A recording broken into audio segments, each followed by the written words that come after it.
नमस्कार नमस्कार, मेरा नाम है राजीव कुमार बजाज यानी आरकेबी और मैं हूँ उस वक्त एडवोकेट प्रदीप नाम्बियार जी के साथ। प्रदीप जी नमस्कार। नमस्कार सर, नमस्कार। और प्रदीप जी और मैं हम दोनों हैं नेशन नाउ पर। नेशन नाउ हमेशा हमेशा आपके साथ ही रहेगा। आप सब लोगों को जय हिंद, जय महाराष्ट्र, जय भवानी, जय शिवाजी, वंदे मातरम। वंदे मातरम। भारत माता की जय, जय हिंद। जय Hind. To all our viewers in China, ni hao. To all our viewers in Japan, konnichiwa. Pradeep ji. Abariyako Jambo to our viewers in East Africa, South Africa, the continent of Africa, wherever they speak Swahili. Wherever they speak Swahili. And to all our viewers in Kerala, Swagatam. To all our viewers in Tamil Nadu, Vanakkam. आप सब लोगों को अस्सलाम वालेकुम, सत श्री अकाल, good evening और बाकी सब चीज़। And Pradeep ji, very sad news coming in from Saudi Arabia. Very extremely sad. Pilgrims going from Mecca to Medina, 43 of them, was it 46? I'm not sure. They all got burned to death. This is the first I've heard. आज तक कभी सुना नहीं कि Saudi Arabia में कोई head on collision हुआ हो। एक ऑयल टैंकर के साथ बस का head on collision is impossible because look at the highway, look it's a super highway, huge roads. तो मतलब हेड ऑन कोलिजन तो मतलब बड़ा अजीब है। For me it's a very very strange thing. It should never happen. It should never have happened. Never. There are lots of people from Hyderabad, some from UP, some from a couple of other places. Yes. Oh dear, it's really and truly terrible, Terrifying. absolutely terrible. Very sad news for the people out. Condolences to everybody, and we're all with the families. I hope the bodies are being identified. I hope everything is doing. I hope the government of India is doing whatever it is that they're supposed to be doing. I hope it happens. I hope it happens as soon as possible. But this is really terrible. This has never been heard of before. So Pradeep ji, बार बार हर रोज जो एक खबर आ रही है, चलिए ठीक है, बिहार के बारे में बात करेंगे, महाराष्ट्र के बारे में भी बात करेंगे, चुनाव के बारे में. And that of course is the holy Kaaba. You can see it yourself right over there. Now we come back to what is happening over here in India. Hindustan में अगर आप देखें आज की तारीख में मोहन भागवत जी जो बार बार कह रहे हैं कि जितने भी मुसलमान हैं हिंदुस्तान में सब हिंदू हैं. He says that again and again and again. Is there a strategy there? Is there a what? I mean, he's saying it again and again. And then of course he says that as far as the RSS is concerned, income tax ने एक बार उनके ऊपर case भी किया था ये पूछने के लिए कि भाई ये जो ऑर्गेनाइजेशन है इसके ऊपर इतना टैक्स बनता है etcetera, and they one the case in the court. और कोर्ट में आरएसएस ये केस जीत गई थी. उनका this is just a what something of individuals. It's a body of individuals, an association of persons. They were not subject to the usual taxes. और उसके अलावा ये भी कहा गया कि जो गुरु दक्षिणा है जो आरएसएस में दी जाती है, that is not subject to tax. Yes. तो does that apply to everybody who is a group of individuals or does that apply only to the RSS? ये जो कानून है ये सिर्फ राष्ट्रीय स्वयंसेवक संघ के लिए है या बाकी सबके लिए भी है, मुझे मालूम नहीं है. और It has to be for everybody. 19 ये भी आपसे 1920 के आसपास 925 स्थापना जब हो गया उसके तभी क्या इस सरकार से रजिस्ट्रेशन करना, कर्नाटक सरकार से रजिस्ट्रेशन करना. Let's hear what Mohan Bhagwat ji said. Let's take a look. I would like to hear it. Can we play that please? Before we go to our honorable guest, let's hear what the chief of the RSS Mohan Bhagwat ji said. देखें जरा सुनाइए please. Okay, so instead of playing that, we've got a black screen over there. I think there's somebody who hates the RSS over here in the PCR. जी सुनाइए please. Sangha started in 1925. So, do you expect us to register with the British government? Against whom? Our Satsanga Chalak was fighting at that time. Then after independence, the laws we have now in Swatantra Bharat, they do not make registration compulsory. The legal status is also given to an unregistered body of individuals. So we are categorized as body of individuals. And we are a recognized organization. So Income Tax Department asked us to pay income tax. And there was litigation. Income Tax Department said, the court said, this is a body of individual. And our Guru Dakshina was exempted from income tax. We were banned thrice. So government has recognized. If we were not there, whom they banned? And each time courts resolved the ban, they dismissed the ban and made RSS illegal organization. So many times questions are asked in assembly, in parliament, statements are given, pro or anti-RSS. All this is not without recognition. Legally, factually, we are an organization. We are not unconstitutional. We are within that constitution. Our status, legal status is within that constitution. So we need not register. Right. Many things are there which are not registered. Even Hindu are not registered. So RSS is a body of individuals, Pradeep ji. body. RSS is a body of individuals. Bilkul. And as he says, even Hindu Dharma is not registered. बिल्कुल बिल्कुल Neither are we. But we are recognized as a body of individuals. और साथ में उन्होंने एक बहुत बड़ी चीज बोली प्रदीप जी कि गुरु दक्षिणा is exempt from income tax. Income tax ऐसा कोर्ट का ऑर्डर है. अभी कौन सा कोर्ट का ऑर्डर है मुझे मालूम नहीं. Even if it is in crores of rupees. Even if it is in hundreds of crores or thousands of crores. In any event, we are now joined by a great panel of guests. Let's go straight across to them. We've got Ali Darwala Sahab with us, and we've got, oh wow, Ali Darwala Sahab, namaskar, how are you sir? Dr. Dhone, after a long time, how are you sir? नमस्कार sir. आपकी तबीयत ठीक है sir अभी doctor ढोने साहब? अच्छे है sir. Wonderful, wonderful. And of course our old friend Hemant Kamble Sahab, the one man I love listening to. Hemant Kamble Sahab from the Maharashtra Navnirman Sena. Hemant Kamble Sahab वो शख्सियत हैं जिन्होंने आज तक कभी मतलब अपने पॉलिटिकल एडवांटेज के लिए आज तक कभी कुछ उल्टा सीधा नहीं बोला. सीधी सीधी बात करते हैं साहब. Like for example, he and I agree on one thing. जो हमारे सामने कैटास्ट्रॉफी दैट इज वेटिंग उसकी तरफ हम लोग ध्यान नहीं दे रहे. मतलब क्लाइमेट चेंज है, पोल्यूशन है, एडल्ट्रेशन है, उसकी तरफ कोई ध्यान ही नहीं दे रहा साहब. सीधी सादी बात है. मुंबई शहर में हम लोग रहते हैं, हमारी चारों की चारों नदियां जो हैं वो इतने गंदे नाले बन गए हैं, उसकी तरफ कोई ध्यान नहीं दे रहा है. सब पता नहीं क्या उल्टी सीधी बात कर रहे हैं. And nobody is working towards that. And there, Mr. Hemant Kamble and I agree completely, and so does our friend Mr. Raj Thackeray. I think he's the only one who's still talking about it. I would be the happiest man in the world in case Mr. Raj Thackeray actually wins at least one local body election somewhere. It will be fantastic. But in any event, welcome gentlemen, welcome to the show. और इसके पहले कि मैं show शुरू करूं, आप सब लोगों को एक बार फिर बता देता हूं कि all our sympathies, all our condolences to all the people who died in the head-on collision between a bus and an oil tanker in Saudi Arabia. सारे उसमें हिंदुस्तानी थे. Some people from Hyderabad, some people from somewhere else. I think a couple of people from here also. 46 individuals are supposed to have burned to death in that collision on the road to Medina from Mecca, which is terrible, absolutely terrible. Right, so let me start with you, Hemant Kamble Sahab. Hemant Kamble Sahab, ये चीज बार बार आपने कही, राज ठाकरे साहब ने कही, उद्धव ठाकरे जी ने भी कही, सब लोगों ने कही कि यार जब वोटर अपडेट नहीं हुए, वोटर लिस्ट अपडेट नहीं हुए, तो फिर आप चुनाव कैसे करा रहे हैं आप. मतलब I have still not received, अभी तक मुझे कोई भी इसके ऊपर कोई सेटिस्फैक्टरी जवाब इलेक्शन कमीशन से नहीं आया. मतलब क्या है ये? We have also asked the election Commission, we have also sent emails, nobody has replied. Hemant Kamle साहब ये क्या है? What is going on sir? Please. नहीं, इसका जवाब तो अली भाई देंगे कि उनके पार्टी ने तो वहां पर इलेक्शन जीता है, और पहले तो उनको बधाई देता हूं मैं जी. जबरदस्त. और उनको बधाई देने के पहले मैं उन सबको एक श्रद्धांजलि अर्पित करना चाहता हूं कि जो आपने हादसा बताया, बहुत ही दुखद हादसा है, मैं उनको श्रद्धांजलि अर्पित करता हूं. और उसके बाद अली भाई को मैं उनका अभिनंदन करना चाहूंगा कि उनसे पार्टी ने बिहार में जिस तरह से इलेक्शन जीते हैं.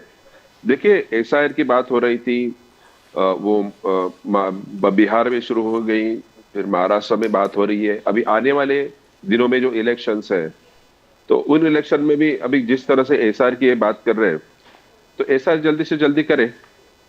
दूसरी बात यह कि हम यहाँ पर दिन ब दिन हर दिन कहीं ना कहीं ये इस तरह के मामले उजागर कर रहे हैं मुंबई या महाराष्ट्र में. उसके बावजूद भी इलेक्शन कमीशन इसका कोई भी जवाब नहीं देता और ना इस पर कोई रोक लगा रहा है.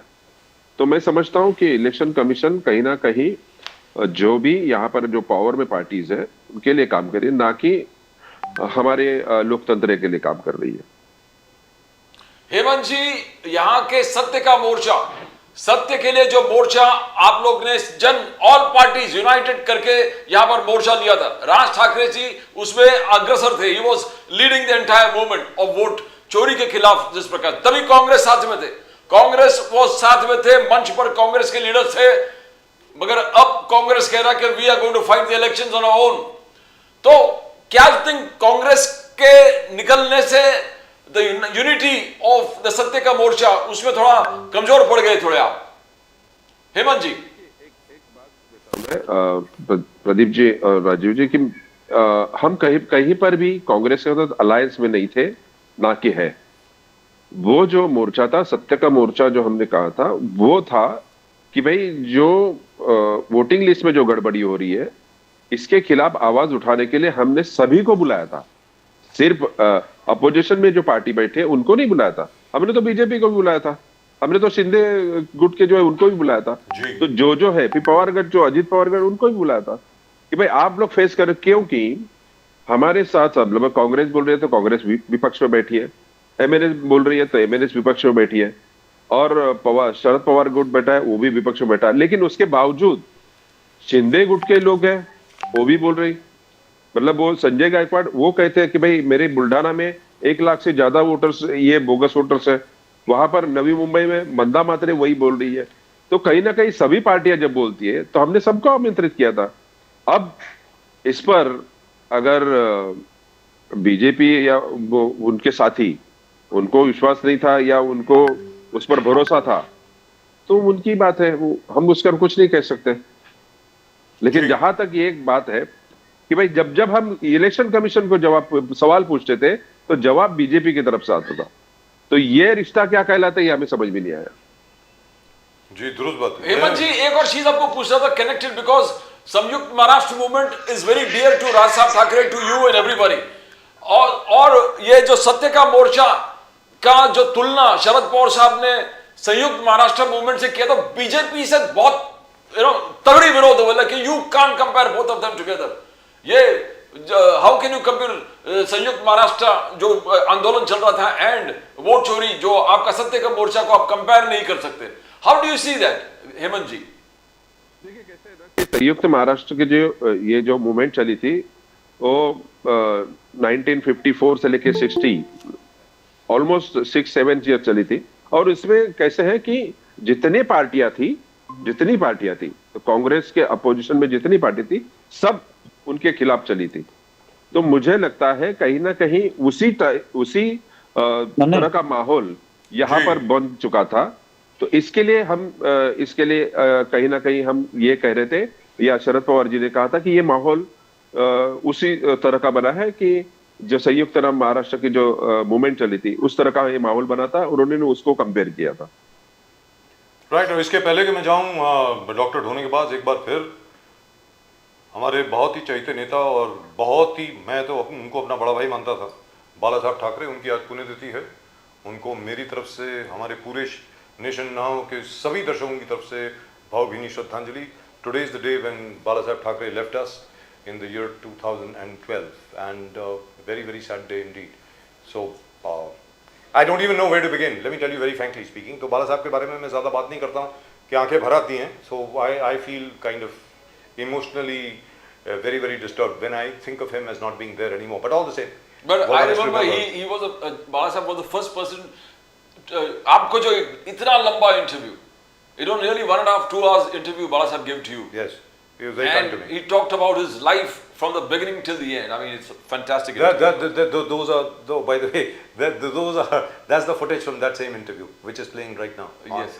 On screen. आज तक कभी बाला साहब ने कभी किसी से ऐसे बात नहीं करी. But in any event, I was really and truly honored for the fact that he trusted me so much that he decided to talk about his life in that manner. Doctor ढोने साहब, आपसे ये पूछना चाह रहे हैं कि बिहार के अंदर सर क्या मतलब ये क्या हो गया sir? And in the meantime we welcome Chanchal Kumar साहब ऑफ द समाजवादी पार्टी।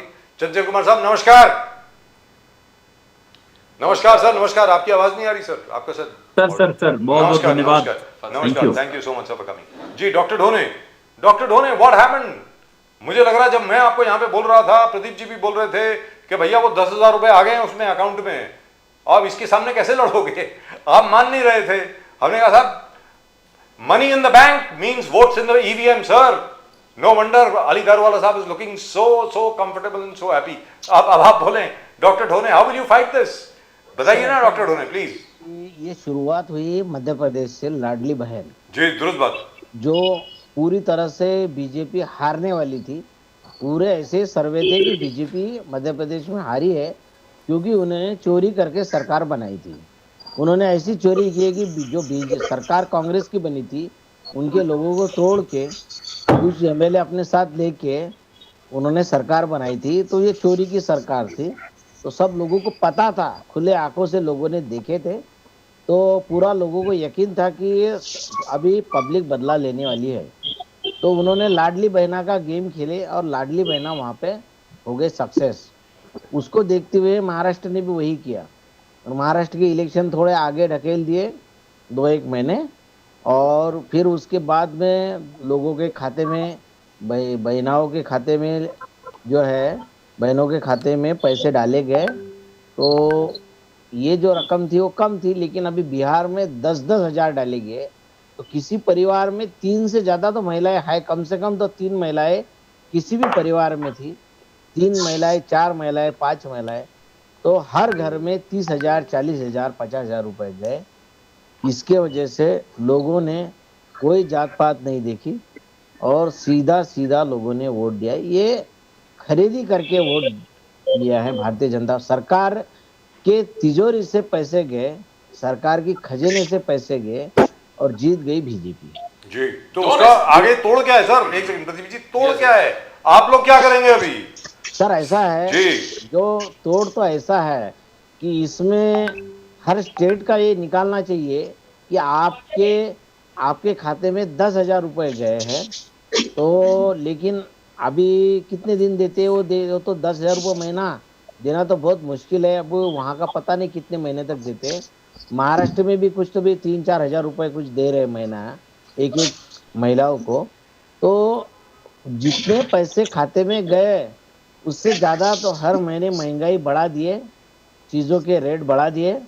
उतने पैसे निकाल के वो सब लोगों को समझाना पड़ेगा ग्राउंड लेवल तक जाके धोने साहब, कि आपको पैसे दिए इतने, लेकिन आपके खिस्से से इतने निकाल लिए। डॉक्टर धोने साहब, गमछा मूवमेंट, मोदी साहब गमछा को निकालकर जिस प्रकार से लहरा के विक्ट्री, जीत जिस प्रकार सेलिब्रेट कर रहे थे और वहां से ऐलान कर दिया, मोदी साहब ने ऐलान कर दिया कि कांग्रेस में फिर स्प्लिट होने वाला है। अ बिग स्प्लिट फोरकास्ट कर रहा है मोदी साहब। बहुत बड़ा स्प्लिट कांग्रेस के अंदर होने वाला है and Congress is going to be eliminated, totally destroyed. किस प्रकार से देखते हो आप? नहीं सर, वो मोदी जी ने इसलिए बोला है कि उनको डर है कांग्रेस का।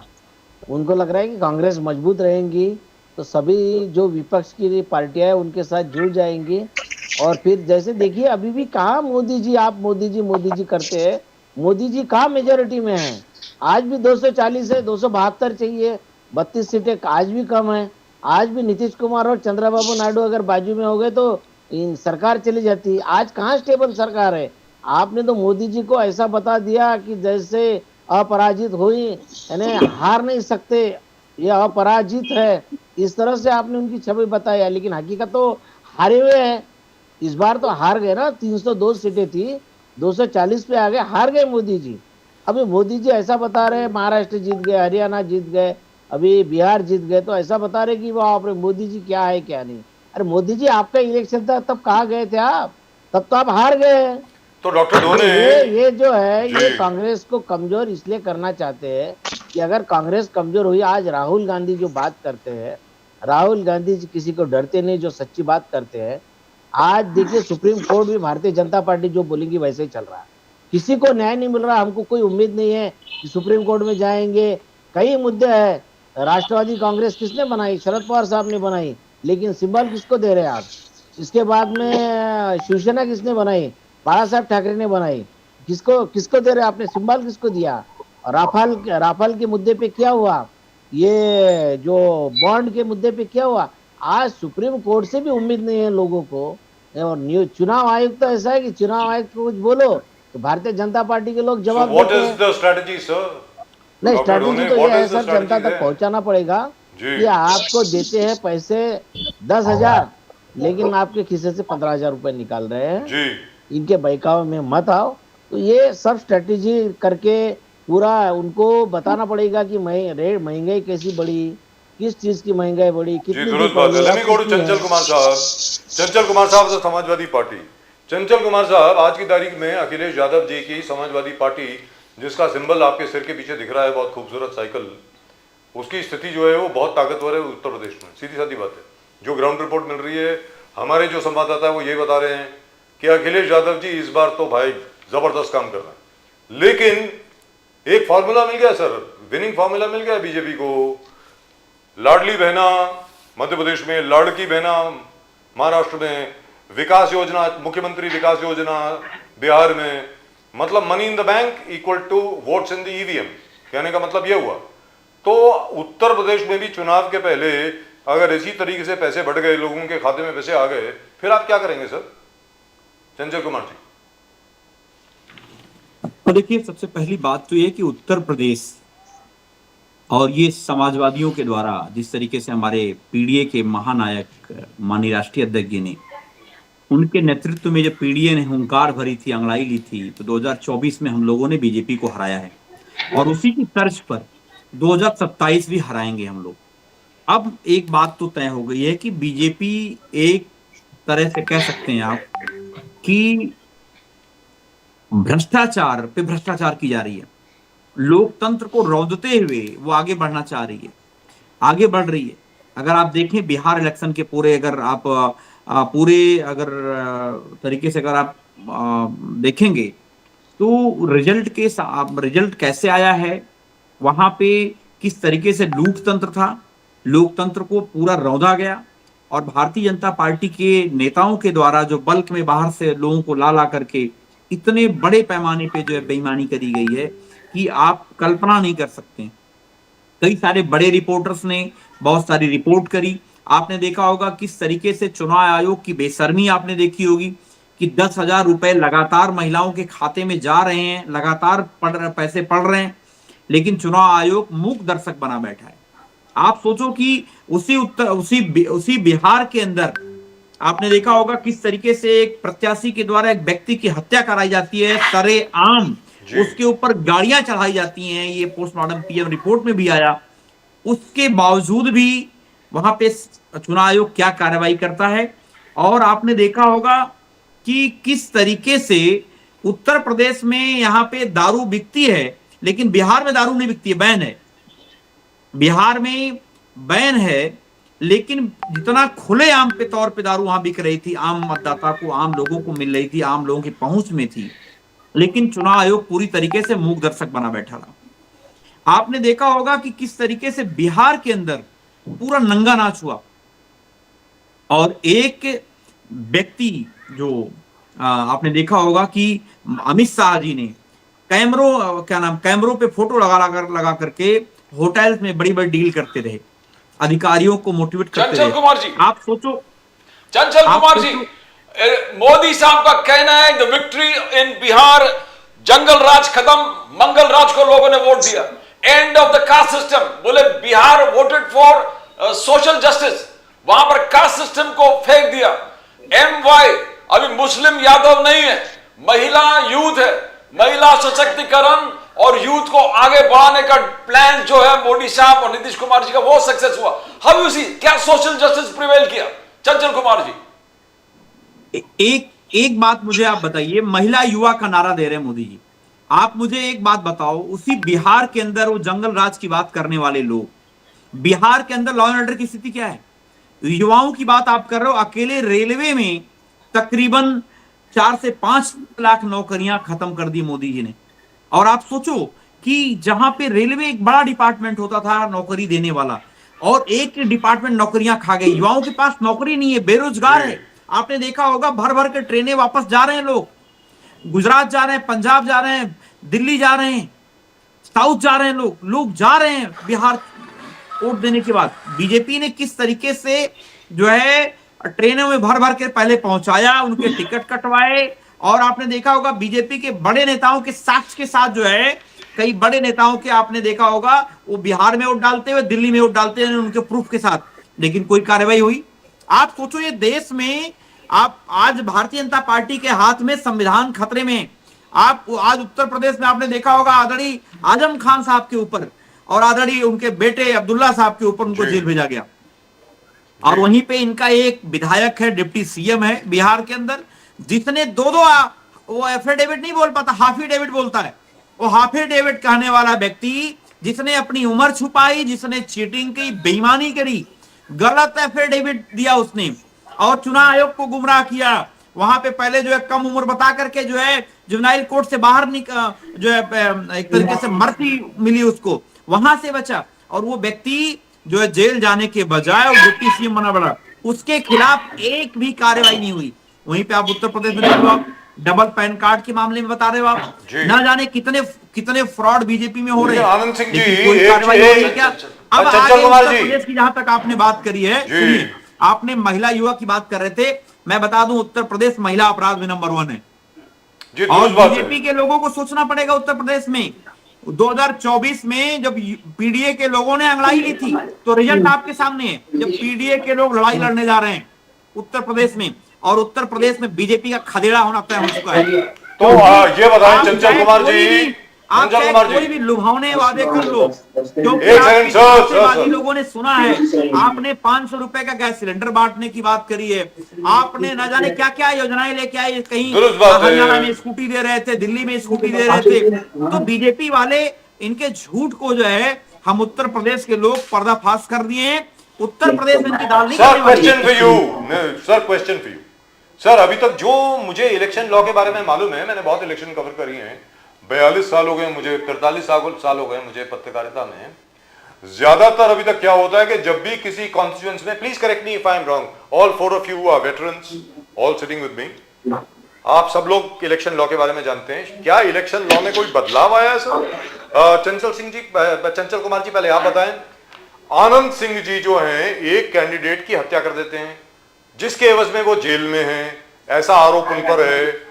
तो सर ज्यादातर पहले ऐसा होता था कि जिस भी कॉन्स्टिट्यूएंसी में किसी उम्मीदवार की अगर हत्या होती थी तो वहां का चुनाव सस्पेंड हो जाता था। यहां पर चुनाव कैसे हो गया? How has he been declared the winner sir? Chanchal Kumar जी, क्या इलेक्शन लॉ में कोई बदलाव आया है या मुझे मालूम नहीं है? सर आप बताएंगे चंचल कुमार जी। जी, मैं आपको पहली बात तो ये बताना चाहता हूं कि जहां तक मैं जानता हूं कि जब कोई प्रत्याशी की डेथ होती है जी, इन केस मान लीजिए एग्जाम्पल के तौर पे 14 प्रत्याशी लड़ रहे हैं, चाहे निर्दल हो चाहे किसी भी कोई प्रत्याशी Yes. हो, चाहे वो डिपेंडेंट हो चाहे इंडिपेंडेंट हो, अगर कोई हत्या होती है, कोई भी घटना घट जाती है तो चुनाव कैंसिल होता है। करेक्ट। अदरवाइज कोई और क्षेत्र में हत्या होने से कैंसिल नहीं होता है, खैर वो तो अलग बात है। लेकिन एक बात है कि चुनाव आयोग आज के समय में आदरणीय अमित शाह जी के चरणों में नतमस्तक है। आपने ज्ञानेश कुमार का आपने देखा होगा कि किस तरीके से पूरे देश के नौजवान ज्ञानेश कुमार से सवाल पूछ रहे हैं। आपको मैं बताऊं एसआईआर हो रहा है उत्तर प्रदेश में, कितने बड़े पैमाने से बेईमानी करने की जो है उम्मीद लगाए बैठी है बीजेपी के लोग। अभी मैं देख रहा था हमारे यहाँ के बीजेपी के कुछ नेता वो कह रहे हैं एसआईआर हो रहा है हम जीत जाएंगे। उत्तर प्रदेश एसआईआर हो रहा है, यानी कि अब आम जनमानस में ये चर्चा का विषय बन हो चुका है कि बीजेपी जो एसआईआर ला रही है वो केवल बेईमानी करने के लिए ला रही है। उनका बस एक काम है कि एसआईआर हम लाएंगे और जो वोट चोरी करेंगे और वोट चोरी हमारी पकड़ी नहीं जाएगी, लेकिन उत्तर प्रदेश के लोग इन वोट चोरों को मुंहतोड़ जवाब देंगे। Right, so let me go to Ali Daruwala साहब। हमारे माननीय राष्ट्रीय अध्यक्ष जी का उन्होंने जो नारा दिया है जो है उस नारे पे हम लोग काम कर रहे हैं। चंचल कुमार जी आपके पास वापस आते हैं। सो अली दारूवाला साहब, you heard everybody else. First congratulations to you, what a victory. Bihar में क्लीन स्वीप, जबरदस्त। So sir now that will be the template that will work everywhere. ये टेम्पलेट फॉर्मूला आपके पास आ गया है, मतलब money in the bank, votes in the EVM, nobody can stop the BJP, let's be very very clear. और अगर कोई और सरकार ये देने की कोशिश करती है तो इलेक्शन कमीशन उसको इलीगल ठहरा देगी। फॉर एग्जाम्पल कर्नाटक में चुनाव है, अगर मान लीजिए सीतारमैया की सरकार जो है यही काम कर्नाटक में करती है, आई एम 100% श्योर कि election commission will declare it illegal. अब आप बताएं सर, अली दारूवाला साहब, बट फर्स्ट कांग्रेचुलेशंस। बोलिए सर। Sir thank you. सब में पहले कामरेज जी का, धोने साहब का, चंचल कुमार जी का मैं यहाँ पे धन्यवाद करता हूँ। उन्होंने जो यहाँ पर बीजेपी को जो ह्यूज विक्ट्री के लिए यहाँ पे मुबारकबाद दिया, उनका तहे दिल से धन्यवाद करता हूँ। क्योंकि और उसके साथ में चंचल कुमार जी को और धोनी जी को जो एक प्रॉब्लम है, वो बोलते हैं एसिडिटी का एक जो प्रॉब्लम हो रहा है उनका, क्या ये victory is totally a run away success, और ये सही तरीके से नहीं, ये लोगों को पैसा बांटने से और एसआईआर और वोट चोरी ये सब करने की वजह से हम लोग जीते हैं। तो यही मैं कहना चाहता हूँ, ये जो इनका जो फेक नैरेटिव था, ये इनकी जो झूठ की दुकान थी, और जो इन्होंने लेफ्ट राइट और सेंटर जो इतने बड़े प्राधान्य हमारे माननीय मोदी जी को ट्रोल किया, ये लोगों के साथ इसको अच्छे से उन्होंने एक्सेप्ट नहीं किया है। अगर आप इलेक्शन के बारे में बात करते हो तो फ्लैगशिप प्रोग्राम्स के बारे में बात करिए, रोजगार के बारे में बात करिए, पलायन के बारे में बात करिए, महिला सुरक्षा के बारे में बात करिए। उसके लिए मैं यहाँ पे जिम्मेदार हूँ, उसका जवाब आज क्योंकि हम सरकार में है, सरकार का नुमाइंदा होने के नाते से मैं आपको जवाब दे सकता हूँ। उसके बाद में हमारे धोनी जी ने कहा क्या ये सरकार मिलीजुली सरकार है, अगर यहाँ पे चंद्रबाबू नायडू जी या नीतीश जी यहाँ पे सपोर्ट निकालते हैं तो हमारी सरकार गिर जाएंगी। 10 साल यूपीए की जो सरकार थी, यूनाइटेड प्रोग्रेसिव अलायंस, ये भी पूरे कोएलिशन के साथ चली थी, इनके साथ में सारे सरकार के लोग थे। जब भी हमने ऐसा नहीं कहा क्या ये लोग ये गठबंधन की सरकार है, ये संगमत करके बनाई हुई सरकार है। देखो जो भी है यहाँ पर, जो पावर में आता है, जो पार्लियामेंट में जाता है, वो जो वहां पर कॉन्स्टिट्यूशन को सामने रख के शपथ लेता है, जो सरकार की स्थापना कराता है, वो उतना ही जीता हुआ नुमाइंदा है जितना कि मेजॉरिटी के साथ में आने वाली सरकार। जो हमारे पास 303 थी सरकार, जब भी हमने बिहार के अंदर हैंड होल्डिंग करके नीतीश जी को एल्डर ब्रदर का, बड़े भाई का दर्जा देके वो सीएम की कुर्सी पे थे, विराजमान थे, क्योंकि वो वहां पे सक्षम तरीके से सरकार चला रहे थे। नेताजी के बारे में मैं कहता हूँ, यूनाइटेड प्रोग्रेसिव अलायंस के अंदर Mulayam Singh played a very big role. जब भी हमने नहीं कहा क्या आप सरकार से सपोर्ट निकालिए, गवर्नमेंट को फॉर्म नहीं करिए, this is a part of a coalition and it is a democratic formation, इसको आप नाम नहीं रख सकते। तो आप जो कहते हैं कि हमारी सरकार तो हारी हुई सरकार है, this is wrong statement to make. ये सबमिशन था। दारूवाला साहब, मोदी साहब आगे जाके कहा कि the Ganga flows from Bihar to West Bengal, Bihar हासिल कर दिया, वेस्ट बंगाल भी हासिल करेंगे। And he said he's destroyed the Bihar victory is victory for social justice, caste system को खत्म कर दिया, मुस्लिम यादव वोट्स को खत्म कर दिया। एंड आगे जाकर बट आरोप आप पर 10,000 का ही नहीं लग रहा है। आपने 14,000 करोड़ वर्ल्ड बैंक लोन्स महिलाओं को डाइवर्ट कर दिया बिहार इलेक्शंस में। ये जन स्वराज पार्टी ऑफिशियल स्टैटिस्टिक्स लेके या आरोप सिद्ध करने के पूरे प्रयास में है। 14,000 करोड़ वर्ल्ड बैंक फंड आप बिहार इलेक्शंस में इलीगली डाइवर्ट कर दिए। महिलाओं को पैसा देना, लुभाना, bribery, these are the charges against you.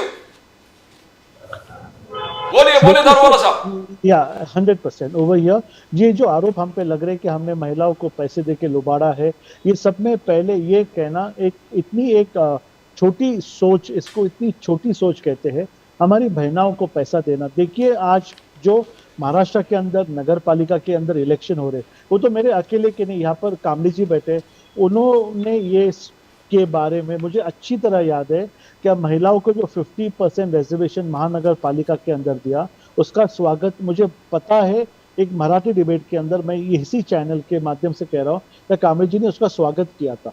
महिलाओं को आगे लाना, उनको मदद करना, उनको सक्षम बनाना इतना ज्यादा जरूरी है। आज महिलाओं 50%, आज आप कॉर्पोरेशन में देखो, कोई भी शहर के विकास के अंदर, भले वो कोई भी पार्टी के हो, देखो हर पार्टी अपनी 50% महिलाओं को टिकट देके आज जो लोग उनको इलेक्शन में उतारने वाले, तो इसका आप स्वागत करना चाहिए, ये मेरा कहना है।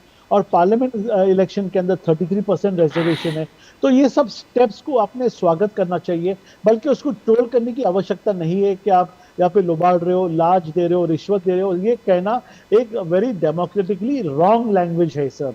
अगर आपने दिया तो दक्षिणा, आपने दिया तो दान, आपने दिया तो मदद, और हमने दिया तो लाज, हमने दिया तो लाज लुचपत, ये कहना गलत है। देखो जो भी है, सरकार अगर लोन लेके देता है तो सरकार उसको देने में कटिबद्ध है, और वो पैसा हमें एज अ गवर्नमेंट, हमारी सरकार या आने वाली सरकार, जैसा यूनाइटेड प्रोग्रेसिव अलायंस ने पेट्रोलियम कंपनी को इतने बड़े कर्जे में रख के गया, तो हमने ऐसा नहीं कहा क्या ये पहले सरकार का कर्जा है, इसको हमने क्यों मिटाना चाहिए? ऐसा नहीं होता है। आप जब विक्ट्री लेते हो तो साथ में जो करे हुई हार है, साथ में जो करे हुए प्रोग्राम्स है, उसको भी आपको एक्सेप्ट करना पड़ता है। ऐसा ये देश और ये डेमोक्रेसी ऐसी चलती है। इतने सीनियर लोग हैं सर, मैं इसके बारे में ज्यादा नहीं कह सकता। और यहाँ पे चंचल कुमार जी और डोने जी ने बार बार कहा क्या अगर हम इलेक्शन कमीशन को सवाल पूछते तो कांग्रेस उसके अपना बीजेपी उसके डिफेंस में आती। बिल्कुल नहीं, मैं ना तो या इलेक्शन कमीशन के बारे में कुछ कहने के लिए हूँ, उनकी प्रोसेस, उनकी वर्किंग स्टाइल के ऊपर मुझे नॉलेज नहीं है, मैं नहीं कुछ कह सकता। मगर मैं एक बात जानता हूँ, क्या जब इलेक्शन का दिन होता है वहां पे अंदर रूम के अंदर हर एक पार्टी का बंदा, हर एक पार्टी का नुमाइंदा बैठा रहता है, और जब वहां पर लोग वोट करते हैं वो जानते हैं उनके पार्टी के आदमी ने किसको वोट दिया, उसको आप टैली करिए। उसके अंदर अगर कोई डिस्क्रिपेंसी है तो मैं आपके चैनल पे कहता हूँ आप खदेड़ते लेके जाइए सर इलेक्शन कमीशन को डिस्क्रिपेंसीज के लिए। अगर आप कहते हो ना वोट चोरी है तो वहां पर प्रूफ करिए साहब, आप टोटल टैली करिए। हर वो टोटल टैली होने के बाद में 30 डेज के अंदर उनको अकाउंट देना पड़ता है, ये अकाउंट को आप टैली करिए। मैं यहाँ पे उद्धव जी का क्यों तारीफ करता हूँ, मैं आपको कहता हूँ। उद्धव जी ने आज से 15 दिन पहले एक शाखा लगाई है, अपने जितने यंग स्टॉलवर्ड वर्कर्स है ना, मैं तो कहता हूँ ये अच्छी चीज हर पार्टी से आप सीखिए। आपको अगर इलेक्शन लड़ना है तो ये तरीके से आप इलेक्शन लड़िए। आपने अपने पार्टी के लोगों को शाखा लगाने की आदेश दिए हैं, वहां पर आप देखिए आपके पार्टी के जो यंग वोटर्स है, जो 18 साल कंप्लीट करके जो आज वोटिंग के उम्र में आए हैं, जिसके नाम है नहीं, आप उधर मेहनत करिए सर। एसआईआर तो आपको आप इजी में हो जाएगा। तो ये चीज में हमने ध्यान देना चाहिए, क्या बात है सर, ना कि आप यहाँ पे किसी क्या को बात है सर। आक्षेप करिए। सर आपको यहाँ पे दरवाला साहब आपने जो कुछ कहा बहुत बढ़िया कहा। मैं जाता हूँ हेमंत कामले साहब के पास। हेमंत कामले साहब आप ये बताइए, अमित साटम जी कह रहे हैं किसी खान को मैं मेयर नहीं बनने दूंगा मुंबई का। अरे कहां से आ गई बात किसी खान के मेयर बनने की? वो तो कह रहे हैं कि मैं किसी खान को मेयर नहीं बनने दूंगा। उसके अलावा आशीष शेलार साहब बोल रहे हैं कि वोटर्स लिस्ट में प्रॉब्लम है। आशीष शेलार साहब कौन है? मंत्री हैं भारतीय जनता पार्टी सरकार में। उसके अलावा देवेंद्र फडणवीस साहब मुख्यमंत्री, वो बोल रहे हैं there is a problem in the voters list, and nobody is talking about the elephant in the room that the chief minister himself has said कि मुंबई की और बाकी अन्य शहरों की वोटर्स लिस्ट में प्रॉब्लम है। So why is the election commission not answering that at all? Hemant Kamle साहब जरा बताएंगे, इस पर रोशनी डालेंगे सर, ये क्या है? आप बताइए हेमंत कामले साहब। देखिए राजू जी, कैसे कि बाद में कहूंगा कि अमित साटम जी अभी अभी मुंबई प्रदेश अध्यक्ष बने इसके भारतीय जनता पार्टी के जी। उन्हें जो बात कही, मतलब शुरुआत में उन्होंने बात कही कि इस मुंबई का जो मेयर है वो हम मुस्लिम खान नहीं बनने देंगे। और उसके बाद आपने देखा होगा कि आशीष शेलार साहब का एक वीडियो पर बहुत जगह वायरल हो गया था कि अगर कोई मेहनत करता है, अगर कोई खुदा के सिवा किसी को डरता नहीं, तो वो क्या बोले थे उनका, अली भाई ज्यादा बोल सकते, क्या बोलते हैं उनको, उन्होंने कुछ कहा था कि मैं पर्टिकुलर कुछ सरनेम है उसका, मैं भूल रहा हूँ, नहीं दूंगा। और ये कुछ माइनॉरिटी को लेकर कहा था उन्होंने, मगर इसका लेकिन क्या बोला था अली भाई, क्या नाम बोला था उन्होंने? जो मुस्लिम सरनेम है, जो मैं उसको रिकलेक्ट नहीं कर पा रहा हूँ। वो आदमी नहीं, उन्होंने एक शेलार साहब ने कहा था, बड़ी प्राइड से कहा था, अगर कोई खुदा के सामने अगर सिर्फ खुदा के सामने सर झुकाता है तो मैं वो हूँ जी। तो मुझे एक बात समझ में नहीं आई, ठीक है, कि मुझे याद नहीं आ रहा है वो सरनेम ज्यादातर यूज किया जाता है। कुरैशी था क्या? कुरैशी। बहुत दुरुस्त बात कही आपने, कुरैशी। तो उनको खान नहीं कुरैशी चाहिए। मतलब आपको खान से क्या परहेज है, आपको कुरैशी चलता है। देखिए कैसे है ना कि अभी मोहन भागवत साहब ने कहा कि सभी यहाँ पर जो मुस्लिम थे वो हिंदू थे जी। अब ये जो भारतीय जनता पार्टी का जो हिंदुत्व है वो कहीं ना कहीं सॉफ्ट होते जाएगा, सॉफ्ट। देखो ऑलरेडी इसकी कोई डेफिनेशन थी नहीं। 1990s में जो रथ यात्रा से शुरू हुई थी और राम मंदिर की जब स्थापना हो गई तो ये हिंदुत्व अभी इनका डाइल्यूट हो गया, खत्म हो गया। अब जो है यहाँ पर हिंदुत्व की मार्केटिंग है कहीं ना कहीं, आप समझ लीजिए मैं बात को। अब यहाँ पर जो भी है मार्केटिंग है। अब हम इनके नेता इफ्तार में भी जाएंगे, रोजे में भी जाएंगे, टोपियां भी पहनेंगे, यहाँ पर वो मस्जिद या उसमें जाके रोटियां भी बेलेंगे, सब कुछ होगा। बहुत अच्छी बात है। हम कहते हैं कि इस भारत को बनाना है तो सभी जो जातियों को, धर्मों को साथ में लेके चलिए, हम इस बात को मानते हैं जी। अब ये बात क्यों है कि भाई बिहार का इलेक्शन हो गया जहां पर 17% मुस्लिम कम्युनिटी थी, अब आगे जाके जो वेस्ट बंगाल का इलेक्शन है वहां पर ऑलमोस्ट 24% मुस्लिम कम्युनिटी है। तो कहीं ना कहीं ये सॉफ्ट हिंदुत्व रहेगा और वहां पर लुभाना है तो हमें इस तरह का अप्रोच रखना पड़ेगा, ये कहीं ना कहीं। लेकिन मेरी बात में एक समझ नहीं आई, अली भाई से मैं जवाब चाहूंगा कि भाई आपको नगर पालिका का भी इलेक्शन जीतना है, आपको कॉर्पोरेशन जीतना है, पंचायत जीतना है, आपको एमएलए के इलेक्शन जीतते हैं, आपको एमपी के इलेक्शन, मतलब आपको देश में भी राजा, मतलब पार्लियामेंट से पंचायत, आपको पावर चाहिए, वो किसके लिए चाहिए? जो आम आदमी है उसमें आपके हाथ में जब पावर आती है तो उसके बाद जो आम आदमी है उसको उसका क्या फायदा पहुंचा अब तक, ये बताएंगे। अगर आपने फायदा पहुंचाया पिछले 11 सालों में तो इलेक्शन जब डिक्लेयर होते हैं उसके पहले 2 महीने पहले या 3 महीने पहले आपकी लाडली बहन आती है, लाड़की बहन योजना आती है, फिर वहां पर आपको बिहार में हर महिला के अकाउंट में 10,000 डालने पड़ते हैं। ये क्यों करना पड़ता है? फिर आपके मैनिफेस्टो में पहले क्यों नहीं लिखते कि अगले 5 साल में हम ये करेंगे, और 5 साल दीजिए। अभी जो प्रदीप जी ने कहा कि भाई 14,000 करोड़ जो वर्ल्ड बैंक के जो पैसे थे, आपने वो पैसे वहां के महिलाओं को दिए। महिलाओं को देने का कोई विरोध ही नहीं है, महिला का सक्षमीकरण करना है, करिए। महाराष्ट्र में आपने पैसे दिए, क्या किया आपने? बाद में केवाईसी आपने चेक करना शुरू कर दिया। तो विदाउट केवाईसी आपने पैसे किसको पूछ के दिए थे? या आपके पैसे नहीं थे, या आपके पार्टी के अकाउंट से पैसे नहीं गए थे, ये हमारे टैक्स के जो पैसे थे उसमें से आपने दिए थे। तो आपने पहले केवाईसी क्यों नहीं की? तो कहीं ना कहीं एक बात है, आपको कैसे भी करके साम दाम दंड भेद ये सब जो पैतरे हैं उसको अपना के आपको पावर में आना है। लेकिन पावर में क्यों आना है? यहां पर आपकी जो संपदा मुंडे की केस है, डॉक्टर संपदा मुंडे, आप वहां पर महिला सक्षमीकरण की बात करते हो, संपदा मुंडे को न्याय मिला है। आपके पार्टी के वहां पर जो एमपी है उन पर उंगली दिखाएगी, उनको क्लीन चिट दिया है।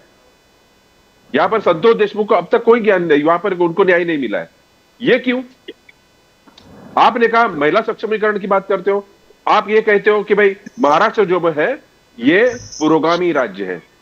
आप मुझे एक बात बताइए अली भाई, अभी ये सब महाराष्ट्र की सब पार्टियों को मैं दोषी मानता हूं। उत्तर प्रदेश ने महिला मुख्यमंत्री दी मायावती जी, पश्चिम बंगाल ने दी ममता जी, दिल्ली में सुषमा जी हो गए, शीला दीक्षित जी हो गए, वहां पर राजस्थान को हम पिछड़ा समझते थे लेकिन उन्होंने वसुंधरा राजे को दिया पीएम के। सब मतलब नीचे कितने राज्यों में, बिहार में दी, तमिलनाडु, यहाँ महाराष्ट्र में, तमिलनाडु में जयललिता जी थी, और यहाँ महाराष्ट्र में इसको हम पुरोगामी कहते हैं, हम बहुत उनके प्रोग्रेसिव कहते हैं। यहां तक आपको एक महिला ऐसी नहीं होगी इसको जो आप प्रोजेक्ट नहीं कर पाए जो मुख्यमंत्री बन सके जी। दुरुस्त। तो ये पावर किस बात के लिए, किसके लिए पावर चाहिए? इसका मिसयूज करके आप पार्थ पवार आपका जो है उसको क्लीन चिट दिया जाता है, उसके कंपनी की अभी फिर आज उसको एक्सटेंशन दिया गया उसके इंक्वायरी के लिए। आपने आदर्श घोटाले में सबके रेजिग्नेशन दिए और जिनका रेजिग्नेशन लिया वो आपके पार्टी में है आज, अशोक चौहान जी। आज सेम जब होता है पार्थ पवार का, आज उनके पिताजी डिप्टी सीएम है, फिर उनको क्लीन चिट है। केस किस पर होता है? वो तहसीलदार पर, वो प्रांत पर। लेकिन पार्थ पवार छूट गए, उनके भाई छूट गए। वो कौन, तेजवानी, वो जो शीतल तेजवानी, वो छूट गई। तो कहीं ना कहीं ये क्लीन चिट, आपने जो वॉशिंग मशीन लगाई है, हर किसी को डुबाते हो, उसको क्लीन करते हो, बाजू में रखते हो, अपने पार्टी में लेते हो। आपने बहुत हल्ला किया था पालघर के मामले का, जो साधु संतों को मारा था, तो आपने बहुत हल्ला किया था। आज उसी काशीनाथ चौधरी को आपके अपने पार्टी में लिया था। जब सीएम साहब ने कहा कि इसको स्टॉप कर दो तो आपने स्टॉप कर दिया। कहीं ना कहीं ये दोगली नीति आपको ये कहीं ना कहीं रोकनी पड़ेगी। हेमंत जी, आपको लोग वोट दे रहे हैं, वो किस बात पे दे रहे हैं, या आप वोट खरीद रहे हो, इसका एक्सप्रेशन देना पड़ेगा आपको। आप पे आरोप है appeasement of politics, politics of appeasement Raj साहब ठाकरे जी पर, आप पर। आपने आशीष शेलार जी का कहना है जितने भी acts of omission voter list में आपने नाम सुनाए वो सब महाराष्ट्रन और दलित कम्युनिटी के लोग हैं। आशीष शेलार का कहना है, आशीष शेलार जी का कहना है कि राज साहब ने जानबूझकर मुसलमान नाम, मुस्लिम नाम का उजागर नहीं किया। You want to do appeasement because 20% Muslim population Mumbai electoral rolls में है, मुंबई बीएमसी इलेक्शंस में करीबन 18 से 20 तक। Pradeep ji, let me clear what is his statement. His statement was justice for all and appeasement of none. Yes, अब जस्टिस फॉर ऑल की बात करते हैं और अपीसमेंट की बात करते हैं। मुझे एक बात बताइए, जब हम महाराष्ट्र में रहते हैं, मुंबई में रहते हैं, यहाँ पर मराठी मानुस का जब एक पर्टिकुलर कम्युनिटी के जो बिल्डर्स है वो घर नहीं देते और उसके खिलाफ कोई कार्रवाई नहीं, तो वो अपीसमेंट नहीं है? अपीसमेंट तो वो है ना। और यहाँ पर हम बोगस वोटर्स की बात कर रहे हैं। हमने कहा यहाँ पर कोई भी हमने ये डाइवर्सिफाई नहीं किया था, उसको ये नहीं किया था कि भाई ये मुस्लिम बोगस वोटर है, ये हिंदू है या ये दलित है, ये हमने उसमें बोगस वोटर है, बोगस वोटर है। But Hemant Kamble sahab, that's a very important point and I wish somebody would take it up. There are lots and lots of places in Mumbai जहां पे महाराष्ट्रियंस को घर नहीं मिलता sir. I am saying so and I can fight this. कोई मुझ पर legal case कर दे, कोई प्रॉब्लम नहीं है। मुंबई शहर में, like for example in Walkeshwar, you can't get a house there unless you are a total vegetarian or a Jain. आपको वहां पे घर नहीं मिलता सर। ये क्या है? तो this is called this is the What is this? there, मतलब यहाँ पर भारतीय जनता पार्टी जस्टिस दे रही है, तो अपीसमेंट की बात कहां पर है? सर मैं अपनी पर्सनल बात बताता हूं। आप पर्टिकुलर कम्युनिटी कर रहे हो। आपने कबूतर खाने की जो कबूतर का खाने किसने बंद किए? बीएमसी ने। और आपका एक मंत्री उनके लिए मोर्चा निकालता है। करेक्ट। तो ये अपीसमेंट है। आई विल डेफिनेटली से this is the perfect definition of appeasement given by the example given by the Bharatiya Janata Party. But Hemant Kamble ji, this has been going on forever. When I was living at Nepean Road, I was living at that opposite Priyadarshini Park, that Jal Darshan, when I was the editor of the Daily. Over there, in the morning, my wife called up the local store and asked, could you please send 12 eggs and वगैरह वगैरह वगैरह, whatever we have for breakfast. वो बंदे ने जो गालियां सुनाई साहब, आपने हमारा धर्म भ्रष्ट करा दिया, आपने अंडे कैसे मंगा लिए? अरे बाबा रे बाबा, on Nepean Road. I'm not joking, this has happened to me. What is going on here? We have divided this place into various small sectors. ये क्या है सर हेमंत कामले जी? नहीं, इसका जो भी जवाब है अली भाई देंगे। अली भाई की गवर्नमेंट आज सेंटर में है, स्टेट में है और कॉर्पोरेशन भी वही चला रहे हैं जी। तो ये जस्टिस एंड अपीसमेंट की जो डेफिनेशन है, एग्जैक्ट डेफिनेशन अली भाई बताएंगे। But this is illegal. Doctor ढोने आप बताएं सर। डॉक्टर ढोने, ये कहना बिल्कुल ठीक है आपके लिए, भाई चलो that's for the Congress is concern, हम वोट चोरी का एक और एग्जांपल देंगे, ये करेंगे वो करेंगे वगैरह वगैरह वगैरह, that is absolutely fine. But all I am saying is you have to start at bottom.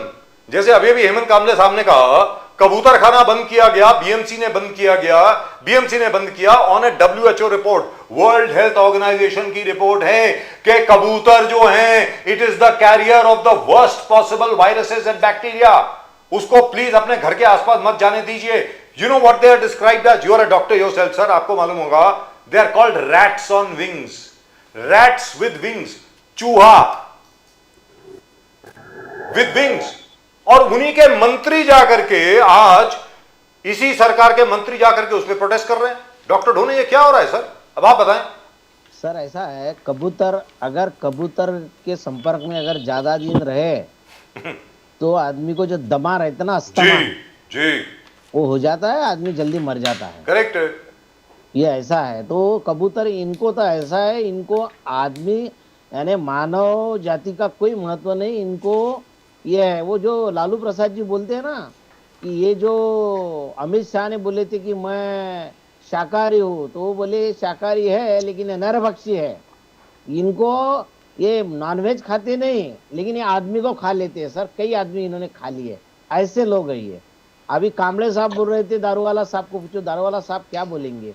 इनके मुख्यमंत्री की हिम्मत नहीं है। वहां बैठा हुआ है जैन, कौन है वो? अमित शाह। अमित शाह जब बैठे हुए ऊपर, किसकी मजाल है बोलने की जैन लोगों के खिलाफ? अब जैन लोगों के खिलाफ भी बोलने की बात नहीं है, कुछ लोग हैं गिने चुने जैन धर्म के, कई लोगों ने उनका विरोध किया। एक डॉक्टर है, उन्होंने भी बोला कि ये बहुत गलत है, ये जो कर रहे हैं जैन मुनि जो भी है वो बहुत गलत कर रहे हैं। मैं तो इनको भी मुनि भी नहीं मानता हूँ, जैन धर्मगुरु भी नहीं मानता हूँ। कई लोग हैं जैन धर्म के जिन्होंने, मैंने सोशल मीडिया पे भी देखा है कि उन्होंने इस बात का विरोध किया जैन धर्मगुरुओं का। तो जैन धर्मगुरु जो कर रहे हैं वो बहुत गलत कर रहे हैं। और ये कबूतर खाने का जो विषय है वो इंसानों को, डॉक्टर धोने साहब, इनको इतना ही सर, इनको इतना ही कबूतरों के बारे में प्रेम है तो उसके लिए दूसरा रास्ता है, कबूतरों को ऐसी जगह छोड़ दे, जंगल में छोड़ दे, उनको पकड़ के जंगल में छोड़ सकते हैं वो इलाज। लेकिन आप गांव में बोलेंगे कबूतर, वो बहुत गंदगी है। हमारे भी कॉलेज में कबूतर जो आते हैं, हमको मालूम है क्या परेशानी होती है, हमने भी उसका इलाज किया, हमने दूसरी जगह पे उनका खाने का बंदोबस्त कर दिया। ऐसा ऊपर ऐसा बताया कि उनको खड़े रहने के लिए जगह, बैठने के लिए जगह। लेकिन सर ये कहा जाता है, अरे डॉक्टर ढोने ये कहा जाता है कि आप जिस भी पार्टी के साथ आप अलायंस करते हैं वो पार्टी डूब जाती है सर। अब देखिए आपने डुबा दिया उद्धव ठाकरे जी को यहाँ पे महाराष्ट्र में, आपने सर डुबा दिया आरजेडी को बिहार में, अब क्या आप अखिलेश यादव जी को भी डुबाएंगे? ये जो आंकड़ा दिया धोने साहब, 95 डिफीट्स ऑफ 95, सुनिए धोने साहब, आंकड़ा बीजेपी ने दिया है। राहुल गांधी जी का 95th डिफीट है, गिन के 95 कंटिन्यूस डिफीट्स हो गया राहुल गांधी जी का। पार्टी आपका खत्म होने वाला है, मोदी साहब का ऐलान है, पार्टी आपका खत्म होने वाला है और पार्टी के टुकड़े होने वाला है। और मोदी साहब ने फोरकास्ट किया कि हाल ही में बहुत जल्दी आपका स्प्लिट होने वाला है। एक तरफ राहुल गांधी को ये भारतीय जनता पार्टी के लोग बोलते हैं पप्पू है, उनको कुछ समझता नहीं, लेकिन जब कोई बात बोलते हैं तो इनके 10-10 मंत्री और 10-10 प्रवक्ता मैदान में आते हैं कि राहुल गांधी ने कैसा गलत बोला, राहुल गांधी ने कैसा गलत बोला, तो ये होता है। और आपको इसके पहले बताओ, ये जो भारतीय जनता पार्टी के लोग इतने ढोंगी है, ये एक तरफ बोलते हैं कि मुंबई का महापौर हम खान नहीं होने देंगे, दूसरी तरफ मुंबई क्रिकेट एसोसिएशन का भारतीय जनता पार्टी का आशीष शेलार का एक में कैंडिडेट था अरमान मलिक ट्रेजरर करके लिए, वो मुसलमान था। आपने मुंबई क्रिकेट एसोसिएशन की जो खजीने की चाबी किसके पास दे दिया? मुसलमान के हाथ में दे दिए, वो चलता है आपको। और कोई शिवसेना ने तो बोला ही नहीं, मनसे ने तो बोला ही नहीं कि हमारा महापौर कोई मुस्लिम होगा, बोला तो नहीं है उन्होंने। चंचल कुमार साहब जी, चंचल कुमार जी, ये हवा बना रही है, ढोंगी लोग है sir. Right, so let me go to the Samajwadi Party, after that we'll take a summing up from Ali Daruwala साहब। चंचल कुमार जी, ये जो सवाल है बार बार कहा जा रहा है राहुल गांधी जी जिसका भी हाथ पकड़ते हैं उसकी ऐसी की तैसी हो जाती है, तो उत्तर प्रदेश में आप कैसे करेंगे सर? ये कहा जाता है कि राहुल गांधी जी जहां भी आते हैं, फॉर एग्जाम्पल महाराष्ट्र में उद्धव ठाकरे जी, उनकी हालत जरा खराब हो गई, बिहार में आदरणीय सम्माननीय तेजस्वी यादव, उनकी हालत खराब हो गई, अब बारी है अखिलेश यादव जी की। क्या आप इस बात से सहमत हैं चंचल कुमार जी? देखिए, जहां तक बात आपने कहा कि जहां जहां हाथ पकड़ते हैं, तो आपने बिहार का एग्जांपल देख लिया, 2015 में गठबंधन जीता था वहां पर। उत्तर प्रदेश में 2024 का चुनाव हुआ, हम लोगों ने कांग्रेस के साथ लड़ा, तो ये हम लोगों के बीच में आपसी मतभेद डालने की कोशिश ना करें आप जी। अभी जो मेन मुद्दा है, अभी बिहार की सड़कों पे नौजवानों ने जाम कर रखा है जी। और जिस तरीके से नौजवान ये कह रहा है कि हमारा वोट तो गठबंधन को गया था और भारतीय जनता पार्टी के लोगों ने वोट चोरी की है, बेईमानी की है। मैं आपको बड़े दुख के साथ ये बात कहना पड़ रहा है कि कहीं भी एक्सट्रीम मीडिया में कहीं कोई खबर नहीं है। बिहार की सड़कों पर लोगों ने जो है पूरा जाम कर रखा है, लेकिन कहीं कोई खबर तक नहीं है। आप सोचो कितना बड़ा दुर्भाग्य है कि क्या हम खबरें आम जनमानस तक पहुंचा पा रहे हैं, क्या लोगों तक पहुंच पा रहे हैं? तो बहुत बड़ा सवाल, जो हमारा जो चौथा खंभा हमारा है लोकतंत्र का, वो खंभा पूरी तरीके से कह सकते हैं कि एकदम समझिए कि अपने आखिरी मतलब पायदान पे चल रहा है वो। तो ये बहुत सारे सवाल वाजिब हैं। दूसरी बात, बीजेपी के लोग जो है, आप अगर देखो भ्रष्टाचार की बात अगर हम करें, जितने बड़े बड़े भ्रष्टाचारी थे जिनके ऊपर खुद बीजेपी ने आरोप लगाए, वो बीजेपी के लोगों ने अपने में मिला लिया। अब आप सोचो, अगर आप खुद विश्लेषण करिए कि कांग्रेस तकरीबन 54 से 55 साल पूरे हिंदुस्तान में शासन रहा जी, और बीजेपी के लोगों की 11 साल में मोदी जी ने पूरे देश में ऐसा कोई जिला नहीं होगा जहां पर टॉप क्लास का जो है बीजेपी का मुख्यालय न बन गया हो। और कई सारे ऐसे बीजेपी के जो है जो कार्यालय बने हैं जो 5 स्टार होटल की तरह बने हैं। आप सोचो, जो पार्टी 11 सालों में अपने पूरे देश में कार्यालय बना डाले हर जिलों में, और आप कल्पना करो कि जिस कांग्रेस के ऊपर भ्रष्टाचार का बीजेपी के आरोप लगाते हैं, मोदी जी शायद ही ऐसा कोई दिन बीतता होगा कि अपनी रैलियों में जो है विपक्ष को भ्रष्टाचारी न बताते हो। लेकिन आप मुझे बताओ, क्या वाजिब सवाल नहीं है? ये पैसा कहां से आया? ये कौन चोरी कर रहा है? तो बीजेपी आज के समय में चंदा चोर, वोट चोर, नोटबंदी में चोरी किया इन्होंने, जीएसटी में चोरी करी, ऐसा कोई जगह नहीं है जहां बीजेपी के लोगों ने चोरी ना की हो। चंचल कुमार जी, जो है किसान सेट के नाम पे चोरी करी, जो है आपने देखा होगा जिस तरीके से टैक्स जो जीएसटी के जो पूरे मकड़जाल में आम जनमानस को उलझा रखा है। तो बीजेपी के लोगों का बस एक काम है कि बड़े पैमाने पे पैसा वसूली करो और जनता में बांटो। योगी जी, चंचल कुमार जी, योगी जी वादे करो।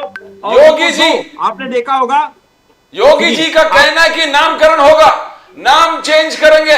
मोहन भागवत जी ने भी सपोर्ट किया, बोलते आक्रांता का नाम नहीं होना चाहिए, आक्रांता का नाम नहीं होना चाहिए, आप अब्दुल कलाम रखो, आप राम प्रसाद बिस्मिल रखो, आप वेरियस जो नाम है देश के हित में जो अपने आप को त्याग किया है उनका नाम रखो, आक्रांता का नाम नहीं सहेगा। ना मोहन भागवत जी सहेंगे, ना योगी आदित्यनाथ जी सहेंगे।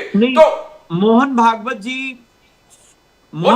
जी या मोदी जी, योगी जी, कोई नाम रखने से लोगों को रोजगार मिल जाएगा, गरीबी खत्म हो जाएगी, भ्रष्टाचार खत्म होगा, महंगाई खत्म हो जाएगी। आप मुझे बताओ, क्या 2022 तक गंगा साफ हो गई? क्या आपने नमामि गंगे प्रोजेक्ट नाम रखा था? आपने नीति आयोग को जो है आपने जो है उसका नाम आपने नीति आयोग रख दिया था, योजना आयोग को। क्या बदला? क्या नीति बदली आपकी? आप नाम बदलने में माहिर हो, आप एक बात ईमानदारी से क्यों नहीं बताते हो कि आप बड़े बड़े जो है लच्छेदार भाषण देते थे कि लाल किले की प्राचीर से हम आदर्श गांव बनाएंगे, स्मार्ट शहर बनाएंगे, स्मार्ट गांव बनाएंगे, और जो है 2022 तक किसानों की आय दुगनी हो जाएगी। बड़ी बड़ी बातें, हर साल 2 करोड़ रोजगार देंगे। तो क्या इससे नाम बदलने से हो जाएगा फायदा? अभी आपको एक बात मैं याद दिलाता हूं, अभी बीच में किसी ने साथ बोला भी था, चाहे वो 2009 का महाराष्ट्र का चुनाव हो, 2014 का महाराष्ट्र का चुनाव हो, चाहे 2024 का चुनाव हो, 2019 का चुनाव, 4 चुनाव लगातार महाराष्ट्र हरियाणा के एक साथ चुनाव हुए, चारों चुनाव। लेकिन 24 में, मतलब 24 को छोड़ करके 3 चुनाव लगातार जो महाराष्ट्र हरियाणा चुनाव एक साथ हुए। लेकिन 24 में मोदी जी ने अपने जो है ज्ञानेश कुमार जी को कहा कि भैया ऐसा है कि महाराष्ट्र में अभी हमें जो है लाडली बहना जो भी है लोगों को रिश्वत देना है, रिश्वत के बदले वोट लेना है, और 3 किस्तें देने के बाद तब जाकर के जो है वहां पे आचार संहिता लागू हुई, वहां पे चुनाव कराया। दोनों चुनाव को अलग अलग कर दिया। एक तरफ आप ये झांसा देते हो कि 1 नेशन 1 इलेक्शन की बात करते हो, आप 2 इलेक्शन साथ में नहीं कर सकते। तो बेईमानी कौन कर रही है? ये बेईमान लोग हैं। इनके बारे में जनता, उत्तर प्रदेश के लोग जान चुके हैं पूरी तरीके से। मैं आपको बता दूं, उत्तर प्रदेश में हम लोग इंतजार कर रहे हैं कि मौका मिले, और मैं बता दूं, अगर हिम्मत है भारतीय जनता पार्टी के अंदर, तो जो एफआईआर के नाम पे बेईमानी करना चाह रहे हैं, जो अपने अधिकारियों के द्वारा पिछड़े दलितों पीडीए का वोट काटना चाह रहे हैं, तो इस गलत फहमी में न रहें। हमारा पीडीए प्रहरी एकदम पूरी तरीके से जागरूक हो चुका है। बिहार में मुस्लिम यादव वोट चला गया, मुस्लिम यादव वोट बिहार से हार गए तेजस्वी यादव जी। मोदी जी का कहना वही हाल अखिलेश यादव जी, बिकॉज मुस्लिम यादव वोट पीडीए का एक बहुत बड़ा हिस्सा है, और यहां पर भी वही हालत होने वाला जो बिहार में होगा। बीजेपी मोदी जी का कहना है किस प्रकार, मायावती ने एंडोर्स भी किया, मायावती जी ने। एक बात आप मुझे बताइए, जी आपने बहुत सही सवाल किया। एक बात मुझे बताइए, मोदी जी ने पिछड़ा मतलब MY महिला युवा की बात कर रहे हैं, आप मुझे बता दो कि आज के समय में महिला आरक्षण की बात करने वाले लोग, क्या हुआ इनका महिला आरक्षण का? पिछले बार चुनाव के ऐन वक्त पहले इन्होंने क्या वादा किया था? आपने देखा होगा किस तरीके से जातिगत जनगणना की बात कही थी, क्या काम कर रहे हैं उस पर? आपने देखा होगा जिस तरीके से पिछड़ों के साथ बेईमानी हो रही है, चाहे विश्वविद्यालयों में, चाहे आपने देखा होगा NFS के नाम पे नियुक्तियां खाली करा करके उनके साथ दगाबाजी होती है, उनके हक अधिकार को खाने का काम करते हैं। कौन लोग खा रहे हैं? भारतीय जनता पार्टी के लोग खा रहे हैं। तो क्या ये वाजिब सवाल नहीं है? आप मुझे बताइए। आज के समय अगर हम बात करें तो भारतीय जनता पार्टी के लोग जो है स्टेप बाय स्टेप बेईमानी कर रहे हैं। अगर जो अपने मैनिफेस्टो में वादे करके आते हैं, कम से कम उन वादों पे तो बस चर्चा करें। जब किसी प्रदेश में चुनाव होगा वहां 500 रुपए का गैस सिलेंडर बांटने लगते हैं, किसी प्रदेश में वहां बिजली माफ करने लगते हैं, लेकिन क्या कहीं वादा पूरा हो पाता है? हम तो कहते हैं अमित शाह जी एक स्कूटी फ्री दे रहे थे बालिकाओं को, महिलाओं को, क्या हुआ? तो ये बीजेपी के लोग जो है, आपने देखा होगा यहाँ पे इनको लगा कि अब हमारे जुमले झांसे लोग जान चुके हैं, तो इन्होंने बिहार में 10-10 हजार रुपए देना शुरू कर दिया और दिया, और किस तरीके से माहौल बनाया जनता के जो है जो जो लोग बेरोजगार हैं, जो महिलाएं हमारी पीड़ित हैं, जो भ्रष्टाचार है। जी दुरुस्त बात है। Let me go to Ali Daruwala साहब। दारूवाला साहब हैज बीन लिसनिंग। दारूवाला साहब ने तीनों लोगों को सुना। अब दारूवाला साहब आप जरा जवाब दें, मुझे आगे आपको पूछने की आवश्यकता नहीं है, आप बोलिए सर। दारूवाला साहब फ्रॉम द देखिए राजीव बीजेपी सर, सब में पहले यहाँ पे जो ढोने जी और चंचल कुमार जी जो बात कर रहे हैं, वो हारने के सिर्फ रीजंस बता रहे। मैं यहाँ पे कंस्ट्रक्टिव पॉलिटिक्स के अंदर मानता हूँ। अगर जैसा कामले जी पूछते हैं आपने रास्ते का क्या किया, जी। महिलाओं के तुष्टीकरण के बारे में क्या किया, मुस्लिम वोट्स के बारे में खान बनेगा या काजी कुरैशी बनेगा उसके बारे में क्या किया, ये हेल्दी डिबेट का मैं जवाब अगर आप पूछते हैं तो वो देने में मैं रुचि रखता हूँ। बोलिए। यहाँ पे जो माननीय राज जी ने और उद्धव जी ने कहा, क्या यहाँ पर वोट की चोरी के पहले यहाँ पे लोगों के नाम इलेक्शन के लिस्ट से यादी से गायब है, ये बात को मैं उनका विरोध नहीं, उनका मैं समर्थन करता हूँ। आज इलेक्शन कमीशन के खिलाफ बोलने वाला पहला भाजपा का प्रवक्ता आज 1 साल से, आप मानते हो Rajiv sir, Pradeep sir, you know very well, मैं 1 साल से बोल रहा हूँ क्या 2024 के इलेक्शन में हजारों फोन, इलेक्शन डे के दिन हजारों फोन मुझे आए, सोसाइटी एरियाज के लोग जो हमारे स्टॉलवर्ड, हमारे जो कन्वेंशनल वोटर्स थे, उनके नाम यादी में से मिस हो रहे थे। तो इस चीज के ऊपर हमने ध्यान देना चाहिए। आज महाराष्ट्र के अंदर इतने इंपॉर्टेंट इलेक्शंस हो रहे, बॉम्बे का जो इलेक्शन, जो आप जानते हो, आप बॉम्बे रहवासी हो प्रदीप सर, बॉम्बे के रहवासी, उसका जो बजट है वो एशिया का लार्जेस्ट बजट कहलाता है।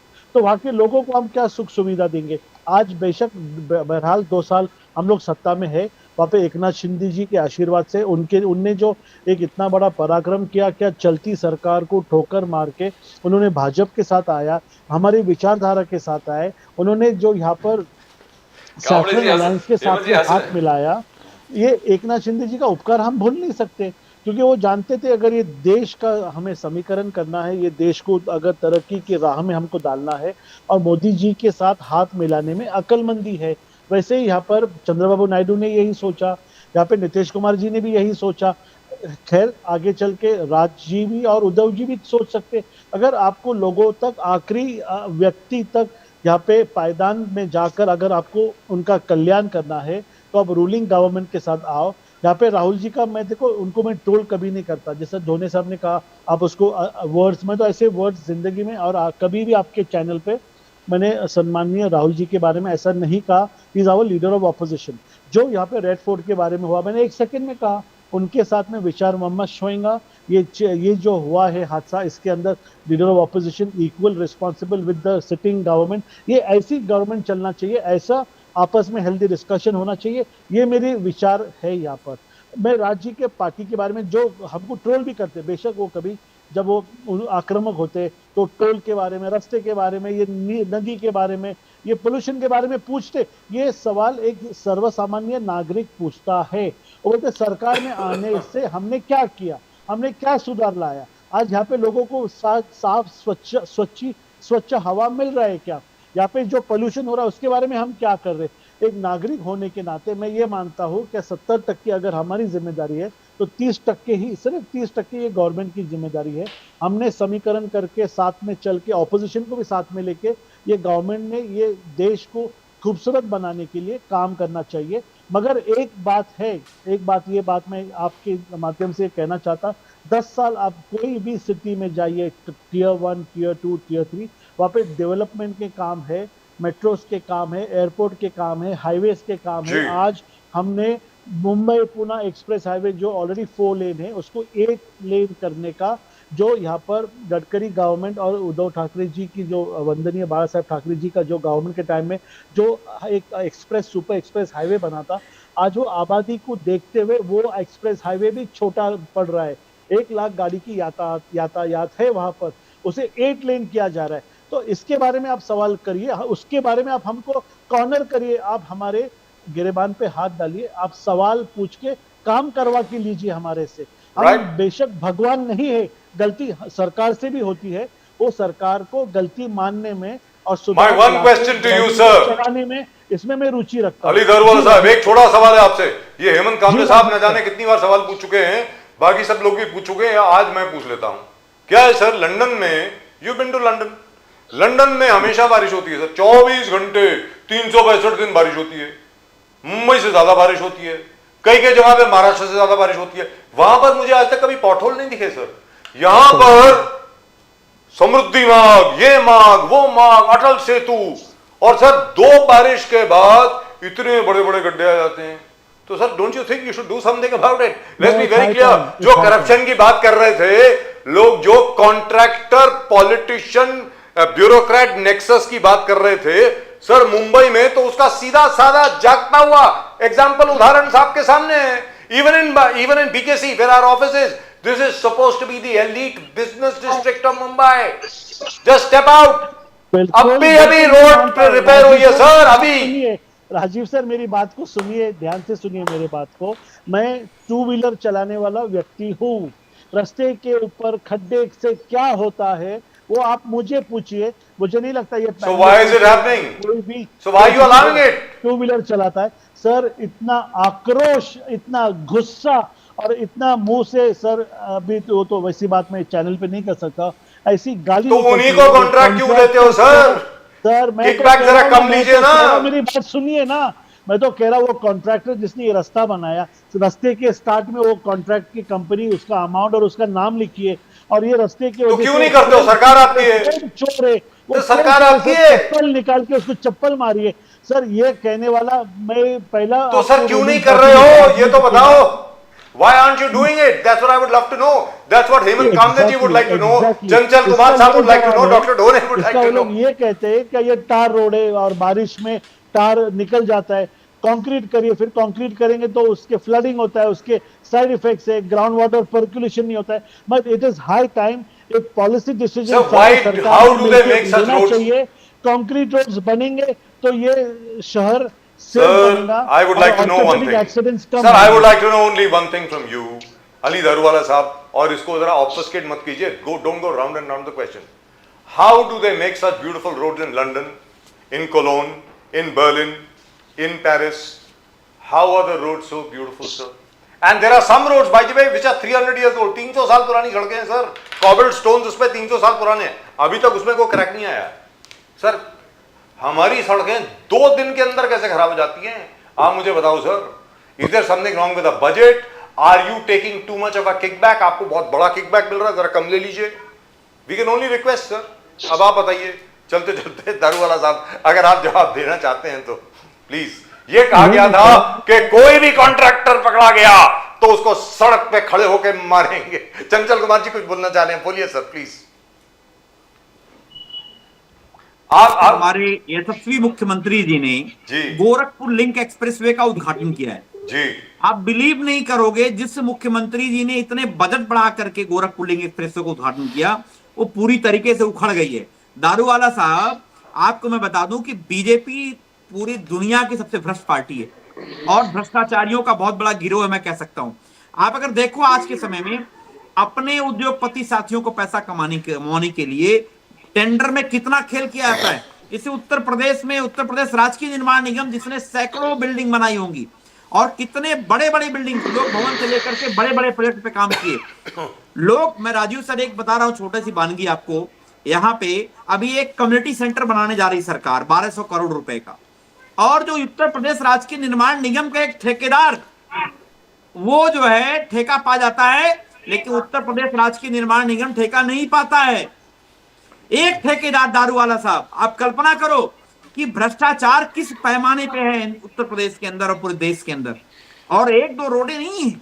अगर आप पूर्वांचल एक्सप्रेस की बात कर लो तो आपको लगता है कि हम कोई हाईवे पे चल रहे हैं, वो भी इतने जर्किंग वाला रोड है. आप अगर आगरा एक्सप्रेस पे जाओगे तो आप प्राउड से कहोगे अखिलेश यादव जिंदाबाद. और मैं बता दूं, right gentleman, thank you very much. That was a great discussion for all of you. Thank you so much all of you. Doctor ढोने, Ali Daruwala साहब, चंचल कुमार साहब, and of course Hemant Kamble ji. Thank you so much, sir, for joining us. Namaskar to every one of you. Namaskar, sir. Well, Pradeep ji, the fact is nobody gives a proper answer as to what is going on Go here. round and round the bush. अरे हर एक कोई गोल गोल बात करता है. अब दारू वाला साहब बोलते हैं कि मैं स्कूटर पे चलता हूं तो मुझे मेरा भी अंदर से गालियां निकलती हैं. अरे भाई, यू आर इन पार्क, कुछ करो यार. हद होती है. मतलब this is like crazy man. I mean this is absolutely crazy. I don't understand this. There are lots and lots of countries which receive more rain than India does, and their roads are absolutely fine. कुछ नहीं होता वहां पे. आज के तारीख में none of the road contractors feel that any law is enough to punish them. Yes. They are scot free. As I said, the hope of escaping punishment is the greatest incitement to crime. Incitement to crime. That's exactly what's happening. What's happening. And here the values are huge. 70,000 crore budget. यहाँ पर Pune PMC is something like that. At least half of that. And look at the amount of road construction and the amount involved in the construction of roads. तो प्रदीप जी, इसके इस विषय के बारे में कुछ करना पड़ेगा. कोई नहीं बात कर रहा. और कोई बात नहीं कर रहा. In this, the opposition and the ruling party are both co-conspirators. Yes. Both of them. कोई उसके बारे में कोई कुछ नहीं बात करता. और वो लोग जो पॉलिटिकल पार्टीज बात कर रहे हैं, वो अभी पावर में नहीं. जब वो पावर में आ गए, उनको भी अपना हिस्सा मिल जाएगा. आजा भाई, बैठ जाओ चुप्पी. That's it. I mean, this is absolutely crazy. As I said, why don't you go to London? चलो लंदन छोड़ दो. Or you go to आज ही Glasgow. तुरंत कर लो. पनिशमेंट इतना हैवी करो कि पूरे डायरेक्टर्स को जेल में डाल दो. जेल में डाल दो. करेक्ट. खत्म हो जाएगा. 2 मिनट में खत्म होगा. लंदन से भी बेहतर सड़क आप मिलेंगे. आप मिलेंगी. Sir, go to Glasgow, go to Edinburgh, that's Scotland. It rains the whole year, whole bloody year round. You can't even see the sun. When you see the sun, it's a great event. All I am saying is, what are you doing? What are you doing? I mean, you look at places, look at the low countries. I mean, Belgium and other places. It rains. It rains like crazy over there. But look at the roads. There are no potholes there. What are you doing? That's all I want to know. I mean, this is absolutely crazy. I don't even know where to begin. This is like terrible. What is happening is that our people, हमारे जितने भी लोग हैं, हम लोग कहते हैं भाई चलता है, ये तो ऐसे ही होता है, हर जगह पे भ्रष्टाचार. क्यों भाई? भाई आपको पूछना पड़ेगा ना. जब तक हम लोग नहीं पूछेंगे तो कौन पूछेगा? सीधी सादी बात है. I mean, there's no been a single case जो रोड्स के लिए या रोड कंस्ट्रक्शन के लिए तुरंत कोई बड़े डायरेक्टर्स को जेल में डाला हो. आज तक नहीं डाला. आप वो शुरू कर दो and you'll find everything clean. Absolutely वो perfect. छोटे मोटे कॉन्ट्रैक्टर को कभी कभी जेल में डाल दिया हो, वो भी 2 या 3 जूनियर दिन के लेवल लिए. ऑफिसर को उठा के जेल में थोड़ा पनिशमेंट दे देते हैं. 4 दिन के बाद वो भी बेचारा वो भी मारा जाता है. वो बात कहता है मेरी क्या गलती है, मैंने इसमें क्या किया है. And every politician is a co-conspirator in this. That's right, absolutely, absolutely. But as far as nation now is concerned, we will not leave this subject. We shall continue on this. And once again, before we go, our condolences and our empathy and sympathy for all those people who died in that horrible accident on the road to Medina from Mecca. Terrible, absolutely terrible. The death toll is 46, absolutely horrid. And our tribute to the late Balasaheb Thackeray. It's his death anniversary today. He's Great a man, living legend. And great man, great friend of mine. great place in history, and Right, probably the government will do great things for him. hopefully. And of the Thackeray Trust, I think Devendra Fadnavis ji has done a wonderful job. He has appointed Uddhav Thackeray ji as the chairman of the Thackeray Trust. And I think that's wonderful. Well, that's just about it as far as tonight's show is concerned. Aaj ke show mein sirf itna hi. The Chief Minister of Bihar, I think, will be decided in the next couple of days. At the moment, the BJP is playing slightly coy, as Amit Shah Sahab says कि भाई वो तो legislative party का वो विषय है, उसमें मैं क्या कर सकता हूँ. And we believe you, fine.